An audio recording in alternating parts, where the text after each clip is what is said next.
So I'm here with a 2013 Chevy Impala, and this is going to be a quick video on how to replace the rear wheel hub for this vehicle.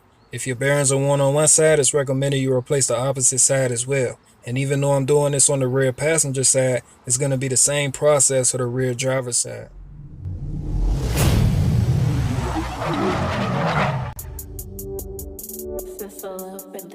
You want to begin by chalking the front wheels and lifting the rear end. I'm using this cross section located just above the tailpipes as a jacking point.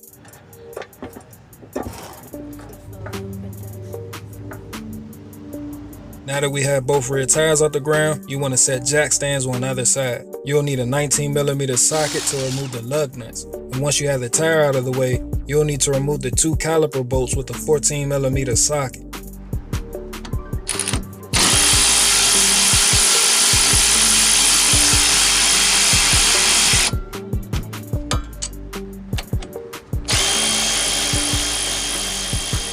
If the caliper bolt starts spinning on you like mine is, don't worry. Just grab a pair of locking pliers and clamp down on this tab to keep it from spinning.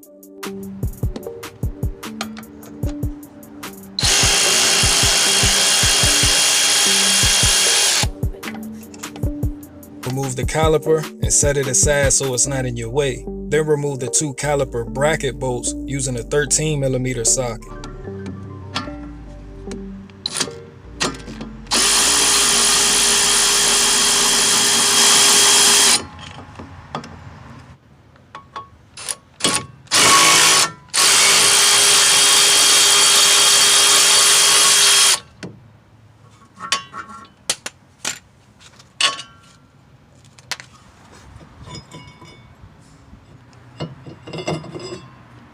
With the caliper bracket and rotor out of the way, remove the connector from the wheel hub unit. Just lift up on this tab and pull outward. Next, you'll have 4 fasteners that need to be removed, and all 4 bolts are extremely easy to get to because the wheel hub has an access hole which you can spin to get to any one of them. So I'm using a 3-inch extension with a 10mm socket for removal.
I'll be installing this Timken brand wheel hub part number HA590092. Remove the splash shield and you'll notice the original part has a 2-pin connector, so the new part needs to have a 2-pin connector as well. Check to make sure your parts are identical before installation. I'm removing this clip because I'll be reusing the one that's on the harness. You want to clean the area with the wire brush, then spray it down with some brake parts cleaner before wiping it down and using a little anti-seize before reinstallation, which is a coarse reversal removal.